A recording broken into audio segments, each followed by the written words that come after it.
मेरे तुम्हारे सबके लिए हैप्पी दिवाली। इस दिवाली जब हर आयोजन भव्यता की मिसाल बनेगा तो उसकी नींव रखेगा विकास टेंट एजेंसी। छत्तीसगढ़ के कोने कोने में सजावट को नई परिभाषा देने वाले हमारे पार्टनर्स के लिए हम सिर्फ एक सप्लायर नहीं बल्कि सफलता में एक भागीदार है। हमारा विशाल कलेक्शन और बेजोड़ क्वालिटी आपके व्यवसाय को देता है एक मजबूत आधार। विकास टेंट एजेंसी की ओर से हमारे सभी उद्योग मित्रों को दीपावली के इस पावन पर्व की हार्दिक शुभकामनाएं। सबके लिए हैप्पी दिवाली। सारे सितारे विकास टेंट एजेंसी, सुंदरनगर, रायपुर। छत्तीसगढ़ के पूर्व मुख्यमंत्री भूपेश बघेल ने नक्सल मुद्दे और प्रदेश की बीजेपी सरकार पर बड़ा बयान दिया है।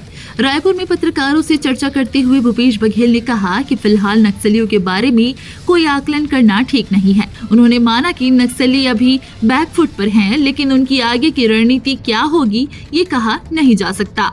बघेल ने कहा कि नक्सलियों का ट्रैक रिकॉर्ड ऐसा है कि अगर एक भी घटना हो जाए तो उसकी दहशत सिर्फ प्रदेश या देश में ही नहीं बल्कि दुनिया में दिखती है। पूर्व मुख्यमंत्री ने बीजेपी सरकार पर भी जमकर निशाना साधा। उन्होंने सवाल उठाए कि आखिर भाजपा की सरकार में चलती किसकी है, विष्णुदेव साय की या वित्त मंत्री ओपी चौधरी की। बघेल ने पीडब्ल्यूडी मंत्री अरुण साव पर तंज कसते हुए कहा कि उन्होंने 2 साल में सिर्फ 950 मीटर सड़क स्वीकृत की है। बघेल ने आरोप लगाया कि गुजरात के 3 लोग बंद कमरे में बैठकर सब दिशा निर्देश दे रहे हैं। उन्होंने ये भी याद दिलाया कि जब विष्णुदेव साय नामांकन भर रहे थे तब स्टार प्रचारकों की सूची से उनका नाम ही गायब था। राज्योत्सव पर सवाल उठाते हुए बघेल ने पूछा कि सरकार ने 2 साल में किया क्या है।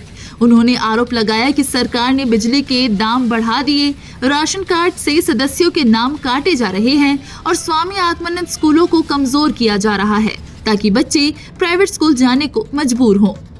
भूपेश बघेल ने बीजेपी के राष्ट्रीय नेतृत्व को भी घेरा। उन्होंने पूछा कि बीजेपी का नया राष्ट्रीय अध्यक्ष कब बनेगा, क्या नड्डा जी ही चलते रहेंगे। बघेल ने आरोप लगाया कि बीजेपी में आरएसएस और नंबर 1-2 में सामंजस्य नहीं है, इसलिए अध्यक्ष चुनने में 2 साल से ज्यादा का वक्त लग गया। होना चाहिए, हम तो कह रहे हैं और उस दिशा में हम लोग काम किया। ये कौन सा काम किए ये तो बताएं। अब स्थिति ये है कि फॉरेस्ट राइट एक्ट के तहत जिनको पट्टा दिए थे उनके समतलीकरण के लिए, वहाँ बिजली लगाने के लिए, वहाँ पंप लगाने के लिए हमने सब पैसा दिया था। उसका धान भी खरीद रहे थे, कोदो कूट की रागी भी खरीद रहे थे। अभी एग्रो स्टेक जो आया है उसमें वो बाहर है, जो हजारों लाखों परिवार को, चाहे वो बस्तर हो, सरगुजा हो, रायगढ़ हो, चाहे गरियाबंद या फिर मोहला मानपुर के जंगल में जिनको पट्टा मिला है, अब वो धान नहीं बेच पाएंगे सरकार के, क्योंकि उसे बाहर कर दिया गया। आप देख लो निकाल के जो आदेश उनका जारी हुआ है, तो आप तो उसे वंचित करते जा रहे हैं। लघु उपज खरीदी हम कर रहे थे, वो आपने बंद कर दिया। कोदो कूट की रागी हम खरीद रहे थे, वो कहाँ का, मैदानी हिस्सा का है। सब जो अनुसूचित क्षेत्र के किसान है उससे खरीद रहे थे, आपने बंद कर दिया। राजीव गांधी किसान न्याय योजना का लाभ मिलता था, वो आपने बंद कर दिया। स्वामी आत्मानंद अंग्रेजी स्कूल हाल बेहाल।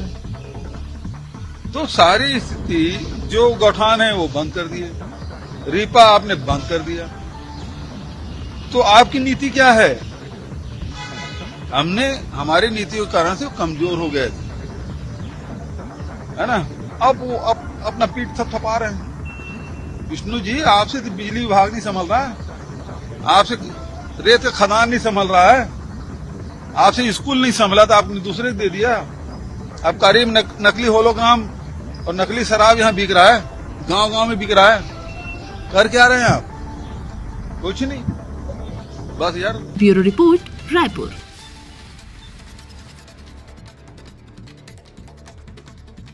हम हैं मेडिसेल्स, एक अटूट विश्वास की नींव पर सन 1992 से फार्मा डिस्ट्रीब्यूशन के शिखर पर 20 से अधिक प्रतिष्ठित कंपनियों के भरोसेमंद वितरक, एक नाम जो हर साल 300 करोड़ से भी ऊपर के विशाल टर्नओवर को सहजता से संभालता है। हमारी शक्ति है हमारा विशाल इंफ्रास्ट्रक्चर, 2 बिल्डिंग्स में फैला 80,000 स्क्वायर फीट का गोडाउन एरिया, 4,000 स्क्वायर फीट का अत्याधुनिक ऑफिस, 100 kVA का ऑटोमेटिक जेनसेट, 100 kVA का सोलर पावर प्लांट और त्वरित डिलीवरी के लिए हमारे अपने वाहन, 100 से ज्यादा समर्पित प्रोफेशनल्स की टीम के साथ हमारी सर्विस को मैनकाइंड ने 8 बार अवार्ड देकर पहचान दी है।